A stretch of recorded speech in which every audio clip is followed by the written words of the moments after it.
साथीहरु आज म तपाईहरुलाई चाहिँ हाउस वायरिङ गर्दा चाहिँ टु वे स्विच कनेक्सनबाट चाहिँ कसरी गर्न सकिन्छ भन्ने कुराको यसको ड्रइङ सम्पूर्ण डिटेल्सहरु लिएर आएको छु।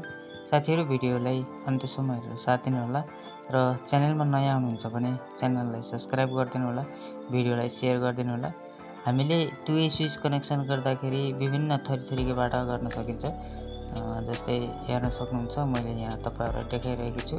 टु वे स्विच दुईवटा टु वे स्विच र त्यसलाई चाहिँ विभिन्न मेथडबाट चाहिँ हामीले टु वे स्विच कनेक्सन गर्न सक्छौं। हेर्न सक्नुहुन्छ सम्पूर्ण भिडियोहरु र भिडियो मन पर्छ भने भिडियोलाई शेयर पनि गरिदिनु होला।